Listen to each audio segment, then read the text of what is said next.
তো মানুষের সারা। এরা দিদিমণিকে জিজ্ঞাসা করতে হবে। দিদিমণি এসআইআর এর নোটিশ পাঠিয়েও ইলেকশন কমিশনের নাম করে আজকে দিদিমণি বুঝতে পারবে নওশাদ সিদ্দিকী কি করতে যাচ্ছে। আজকের আইএসএফ এর যে ঢল 2026-এর ট্রেলার দেওয়া হবে আজকে, আর 2026-এর নবান্ন 14 তলা থেকে মমতা ব্যানার্জিকে উৎখাত করে গঙ্গার সাগরে ফেলে দেওয়া হবে, কোনো অসুবিধা নেই। আপনারা বলছেন নবান্ন থেকে নামাবো, আর সেখানে অভিষেক ব্যানার্জি বলছে ভাঙন আপনাদের হারাবে, কি বলবেন? ঘাস কাটতে বলুন ওকে। ও তো ঘাস কাট দিদিমণির সিম্বল তো ওর নিজস্ব কোনো কোয়ালিটি আছে নাকি? যার নামে ইডি সিবিআই কয়লা বাজারে নোটিশ পাঠায় সে বড় ডায়লগ মারবে পশ্চিমবাংলায়, আর নওশাদ সিদ্দিকীকে শুনতে হবে, আর নওশাদ সিদ্দিকীর কর্মীর উত্তর দিতে হবে। আমরা অভিষেককে গুরুত্ব দিই না, ওর কি কোয়ালিটি আছে যে ওর গুরুত্ব দিতে হবে? এই বাংলায় না আছে কোনো অবদান, আর না আছে কোনো ওর ভূমিকা। অর্থাৎ ওই সব ব্যানার্জি সব চলে যাবে 2026 আসতে দিন। কত মানুষ কেমন সাড়া পাবেন? 26-এ কি লড়াই হবে? 26 লড়াই মানে 26-এ শেষ।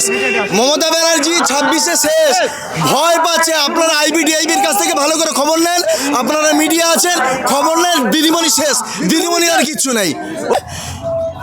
আমাদের ইন্ডিয়ান সেকুলার ফ্রন্টের 21শে জানুয়ারি জন্মদিন পালন করার জন্য আমরা এসেছি, এবং পশ্চিমবাংলার মানুষের বাঁধ ভেঙেছে।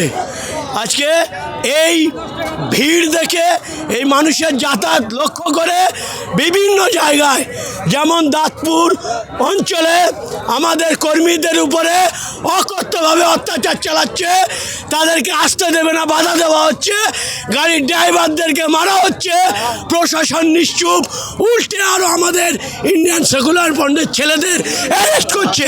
আমরা আজকের এই শহীদ মিনারের মাঠ থেকে সেই সমস্ত প্রশাসনকে তীব্র ভাষায় ধিক্কার ও নিন্দা জানাই।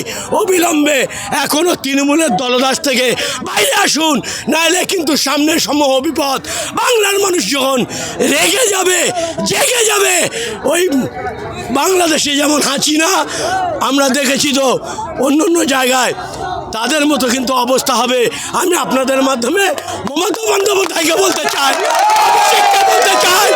আপনার গুন্ডা বাহিনীদেরকে এখনো সতর্ক করুন, নাইলে বাংলার মানুষ কিন্তু হাতে আইন তুলে নেবে। হারোয়া বিধানসভায় আপনাদের উপরে টার্গেট কি কারণে তৃণমূলের? কারণ ওই তৃণমূল গুন্ডা বাহিনীদের সঙ্গে সাধারণ মানুষ নেই, কারণ ওরা চাল চোর, ডাল চোর, শিক্ষা চোর, স্বাস্থ্য চোর, যার ফলে বুঝে গেছে আমাদের কাছে লোক নেই। সব লোক এখন শহীদ মিনার মুখো হচ্ছে, নওশাদ সিদ্দিকী মুখো হচ্ছে, আইএসএফ মুখো হচ্ছে, যার ফলে তারা বাধা দিচ্ছে। এই বাধাকে উপেক্ষা করে মানুষ শহীদ মিনার আজকে হাজির। 26-এ কি লড়াই হবে? লড়াই তো হবে, চোখে চোখ রেখে লড়াই হবে। 1 ইঞ্চি মাটি বিজেপি তৃণমূলকে ছাড়বো না, তাতে দেহ যতক্ষণ রক্ত থাকবে। এই হচ্ছে আমাদের প্রতিজ্ঞা। আজকে সেই প্রতিজ্ঞা আমরা শহীদ মিনারে নেব 2026-এ লড়ার জন্য।